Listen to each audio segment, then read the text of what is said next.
Hi, my name is Dr. Cheryl Meyer, and I'm a psychologist.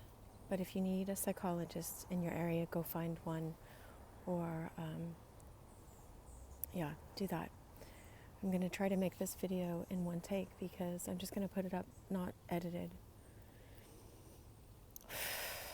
This is a difficult topic, sort of, in a way, obviously, for some people to do. For me to do, this is not what I wanted to do today. I actually left the house and I don't have any makeup on yet, really. I just put this lotion stuff on.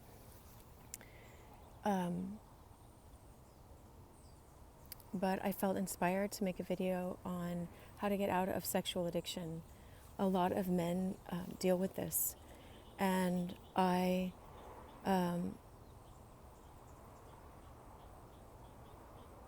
was supposed to be doing a YouTube class right now because I'm learning how to make this channel, and I was doing that, and then I had this inclination to go to a mass, and I don't want to say any words that trigger any of you guys, but I went, and I had this from the YouTube class. She was talking about something else to do with sexuality and sex, and then it started coming up in my mind that I ought to address this topic.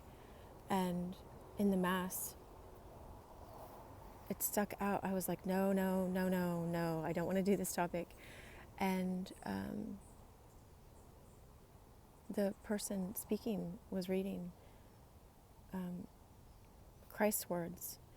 And he said, when I was hungry and you didn't feed me, when I was thirsty and you didn't give me a drink, when I was in prison and you didn't visit me in prison. And I thought, this is a prison. This is definitely a prison. And I've known plenty of prisons in my own life.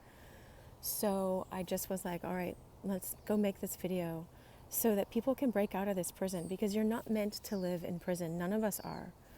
So just a few things about sexual addiction is it's just like any other addiction that other people have. It has to do with not knowing your worth. It has to do with trying to get some kind of fulfillment that you're not getting in your life. It has to do with a lack of closeness and a trust for closeness, that you don't feel like you can have real intimacy with another person. And so I'm just going to keep taking closeness this other way. So one of the reasons I didn't want to talk about this is because when I was 10 or 11, around there, I was at a movie theater with my friend, and my parents were in the back of the theater, so thank God they were with us. But someone with a sexual addiction came up to us, and I won't go into what happened. We weren't harmed or touched, my friend and I, but I still was working through it the other day, and this is so many years later. And so what it is a violation of your own personal boundaries. And so I'll talk to you about when I get my own personal boundaries violated. And a lot of people that are in sexual addictions, their boundaries were violated either emotionally by a parent who just said, all your job is to fill me up and make me feel better about myself, or physically. A lot of people have been sexually abused. I think they said it's 1 out of 5 now. Or sometimes, people fight us in school, like bullies and stuff. And so they punched us or whatever, or hit us, and our physical boundaries were violated. So when that happens to us in early childhood, like what happened to my friend and I, our personal boundaries were violated. Our space was not meant to be interrupted or overimposed by this person who had a sexual addiction and was doing what he was doing. It was not okay that happened.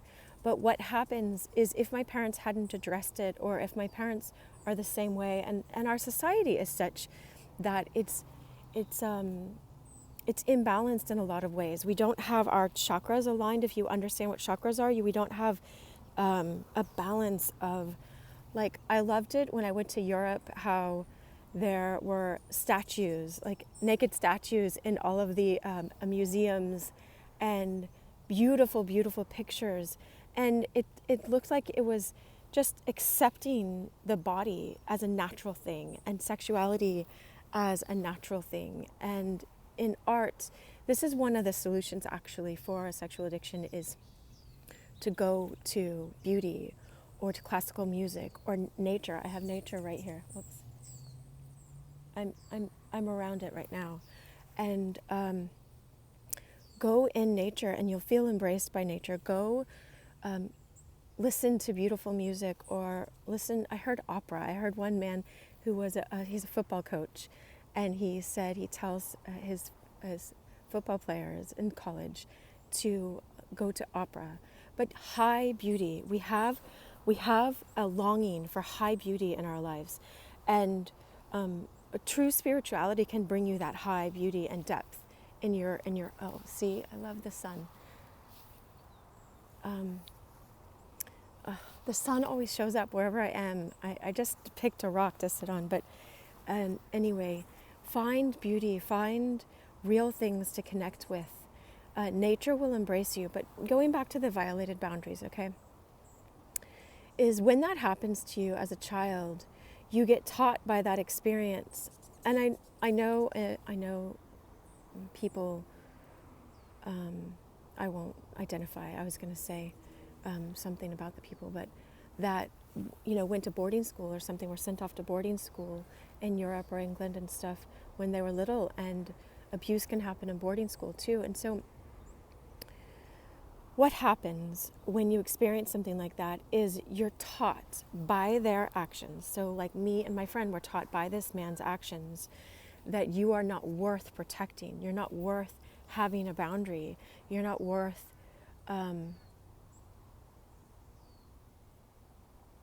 having your own space. You're not allowed to have your own space. You don't deserve that. If I want to take that from you, I can take that from you. And so,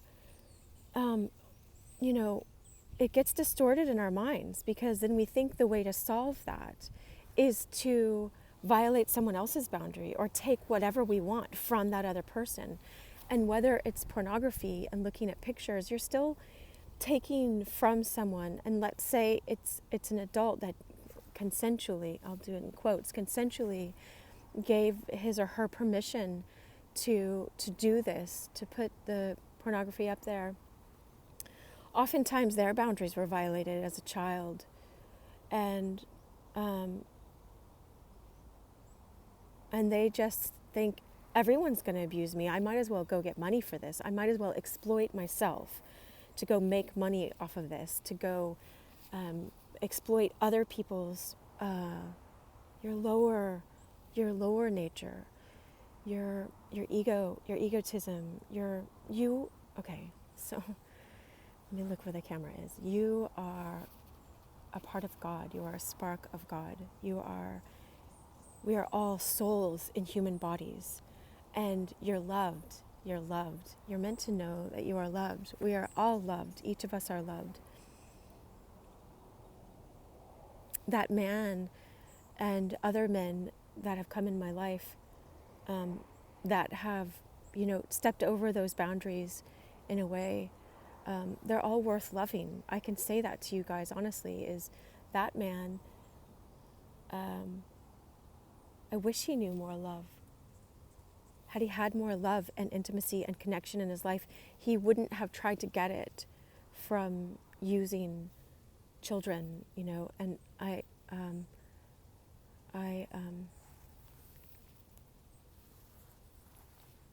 children is a form of it, when you extreme, going down this road, and as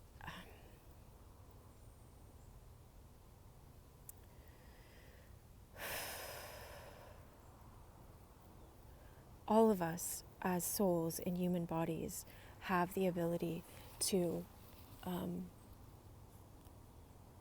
walk in honor and integrity and care about sacred sexuality, about honoring your own body, about honoring your own psyche, about not making yourself slaves to anything.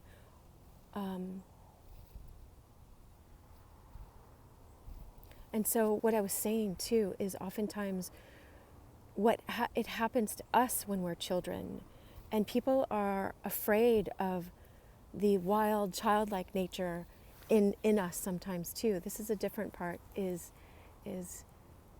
you're allowed to be playful, you're allowed to be a child in your own life. You're allowed to honor the child part of you that might have had your own boundaries crossed, and learn how to be present to that child. Learn how to be loving. Learn how to give yourself more than a sexual high from hooking up with someone, online, or however people do it these days. That's what I was going to say. If another woman is consenting, an adult woman, and you're an adult man, or else if you're a woman with a sexual addiction. But let's go back to the men for a second. Is if you go and decide to connect with someone quickly, sexually, online, that woman, I can tell you now, as a woman, she most likely doesn't know in her own heart, in her own being, from her own experiences of distorted femininity, distorted feminine. This is a distorted masculine energy acting out.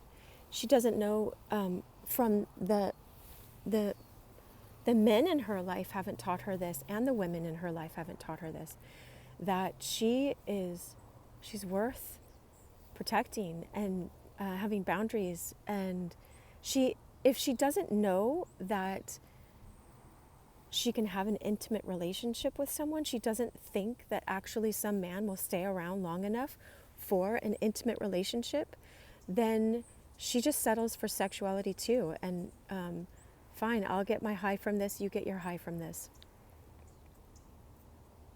And so I know we say it's consenting, but I don't think it's consenting in our highest natures. There's something beautiful about connection and sensing things with your body, like I go and I touched this tree yesterday. It was like this bush that was coming out of this tree, and it looked like it was going to be like an evergreen tree, like not, I don't know, but I was called to go touch it. I wish I had taken a picture, and I did, and it was so soft and it was so beautiful.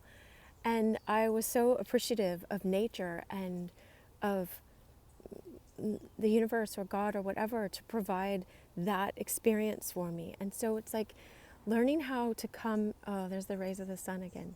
Learning how to come into that experience, learning how to connect with yourself and offer yourself, I am worth connecting with. I am worth having boundaries. Other people are worth honoring their boundaries. Even if they don't know they're worth honoring their boundaries, they're worth it.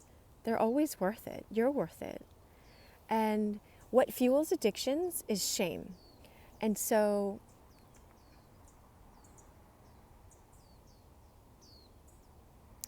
what happens is we have shame from someone harming us in childhood, or our boundaries violated, or someone beating us up, or us just not knowing our worth and our value and how much we're worth loving. And so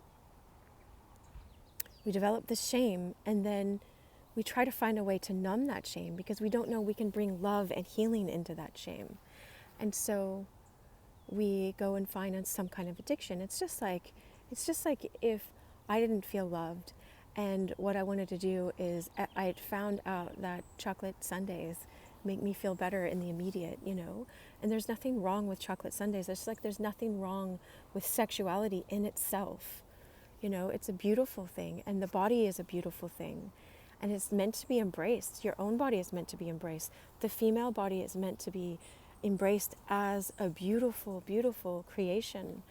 But what happens is we have shame, and so we're trying to do anything we can to run from that shame instead of bring love and intimacy, true intimacy and healing into that shame. So That's what I was saying, is like if I just thought a chocolate sundae was going to fill me up, and then I kept filling myself up with chocolate sundaes, and then what I do is I would create a barrier with my body. And I've done, not the chocolate sundaes, but I've created a barrier with my body before of being overweight, because I didn't want men to sexually fantasize about me or whatever, because it was just like, it felt like another violation of my own space. And I didn't do it consciously, but it's like keeping a barrier to keep people away, so that you're trying to control something that's not, it's not in my control. It's not in my control. And it doesn't have to harm me anymore anyway. I'm allowed to have my own boundaries and my own protection, and love myself and honor myself. Just like you are allowed to honor yourself and honor a woman, honor sexuality. Bob Marley said I love Bob Marley. He's like my patron saint. I love him. And he just seemed really free with his own body as well. But he has this quote, and I don't know it exactly, but I put it on my Twitter sometime, a lot of times. But he said something about, not the worst thing in the world, okay? But he was saying, it's not pretty much, okay? It just said the worst thing a man can do is arouse and awaken a woman's heart, stir up her heart, and then not plan to actually follow up and have a relationship with her.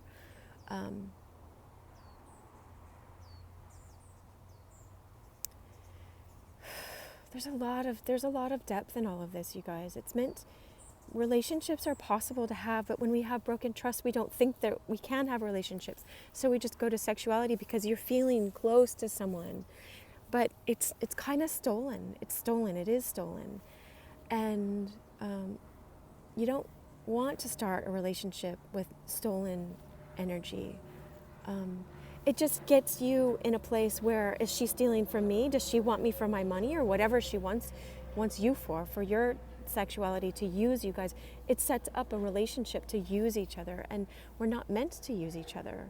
We're meant to honor each other and be present with each other and enjoy presence with each other. And yes, touch is part of that, and sacred kind of connection. And you don't have to spiritualize all of this. It's just know that you're worth getting healing for this. And if I find more links, I'm going to put it in the box in this. I'll keep adding them as I find them, because I just wanted to encourage you that you're not alone, and it really isn't about sex. It's about learning how to trust again and bring intimacy and closeness into your life, and beauty, embrace real beauty. And know that one of the other things that stuck out when I was listening to the Mass, as he said that Jesus Christ is your advocate before God, and he petitions. And I was like, is he speaking on our behalf? Oh, because there are people, I felt it in my heart, that there are people praying right now, men and women, that want to get out of this addiction and that want deliverance or healing from this. And I was like, he is an advocate. Christ praying brought that prayer to my heart to go, I'm a psychologist, and I'm going to speak on this. And where's the sun again?